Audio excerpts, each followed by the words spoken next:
If you want to know how much water was in a glass, what would you do? Well, you'd measure it against the standard, right? A measuring cup. If you want to know how long a piece of wood was, what would you do? You'd measure it against the standard, a tape measure. And if you want to know how mature a follower of Jesus is, what would you do? Well, you'd measure it against the standard. But what is that? In this episode of Journey at Home, we're going to discover exactly what that is. So thanks for connecting with us. I hope this content makes it simple for you to follow Jesus and live a better life. Just hit that subscribe button, hit the bell for notifications if you haven't already, and let's jump in. This is episode 2 of our series, What America Needs Now. And this question, or this series, is based around the simple question of, if you could snap your fingers, if you could make one wish come true, what would you say America most needs that you'd want to give it? Based on social media, your news channel of choice, some of us no doubt are thinking there's a political answer to that question, right? We think 4 more years of Trump is what America needs most. And others of us think, no, 4 more years of Biden is what America needs most. And some of us think neither's a good answer. And if you're not a follower of Jesus, those are all perfectly acceptable answers for you. I would not be critical of your perspective at all. But for those of us who follow Jesus, it's not really a helpful answer, and it would be a wasted wish. And here's why. We follow a Savior who's way better than any politician. And what America needs now is for all of us who say we follow Jesus to start looking and acting more like him. And if the thought of that makes you non-Christians nervous, I completely understand why. But let me put you at ease. I'm not talking about us Christians taking over anything, nor am I talking about us becoming like the Christians you see as the problem in your community or the problem in our country. I'm talking about Jesus followers who genuinely reflect and resemble their king and their leader. If you'll give me just a few minutes to explain what that looks like, I think by the end of this, you'll agree that you would have loved for our country to be full of people like that. The kind of people who are mature the way Jesus defined maturity, which is far different than being spiritual. Spiritual Christians create their own personalized version of Christianity. They cut and paste the parts of Jesus' teachings that they want to embrace until they create a Jesus that simply fits their lifestyle and their politics and their point of view. We need a lot less of that. We need more Jesus followers who demonstrate a we before me, you first kind of maturity that Jesus said was a standard for anybody who follows him. But the way you develop that kind of maturity is very different than how you create an all about me Christianity. See, all it takes to do that is just choose the religious routines and the beliefs that make you feel good, and then demand everybody else do more of those.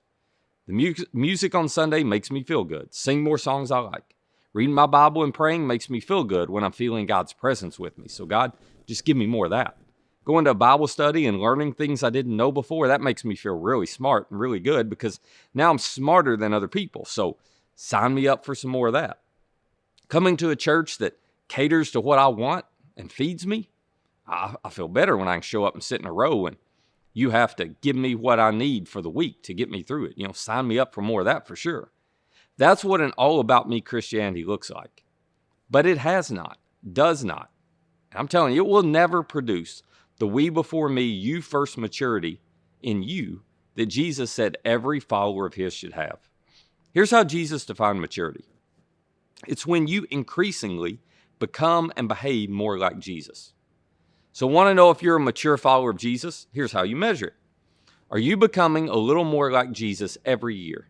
Are you believing and behaving a little more like Jesus every day? That's how you measure maturity.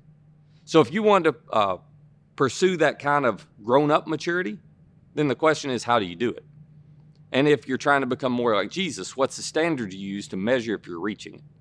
That was a question that the Apostle Paul answered in his letter to Jesus followers in Galatia. And the reason he defined it is because they were struggling with it. They were incredibly mature. They were acting like babies, like infants. But because they were so smart and religious, they fooled themselves into believing that this all about me Christianity they had developed was a sign of maturity.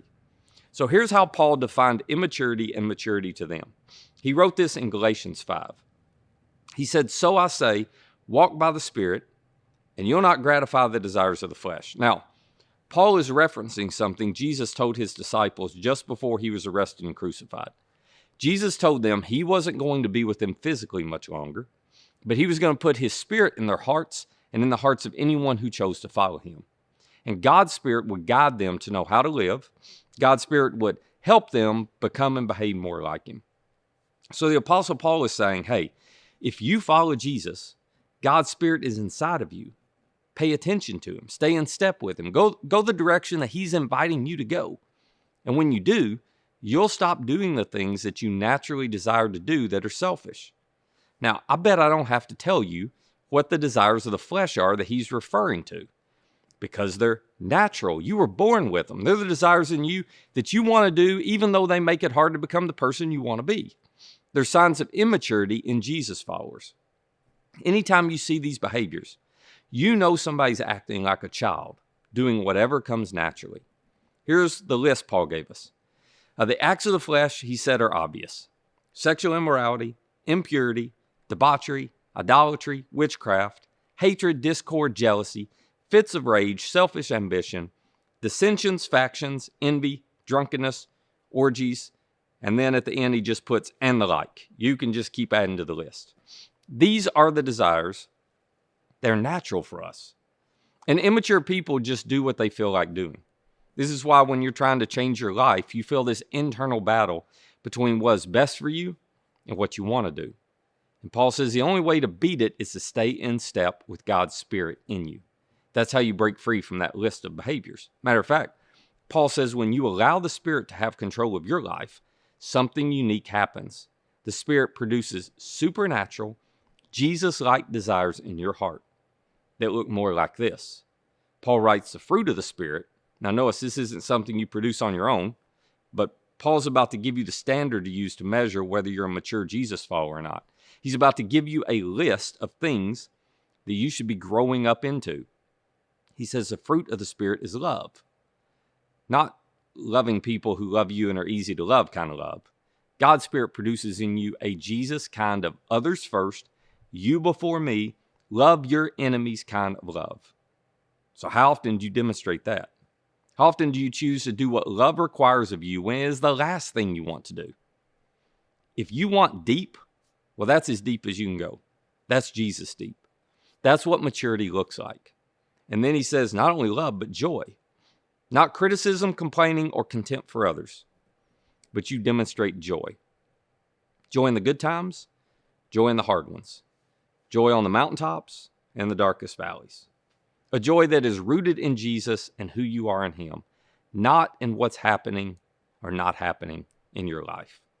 And then Paul lists peace. See, maturity is when you have peace in unpeaceful circumstances. It's when you're at peace when there's no explanation for your peace. And then Paul says, how about patience? Patience is moving at the pace of the other person.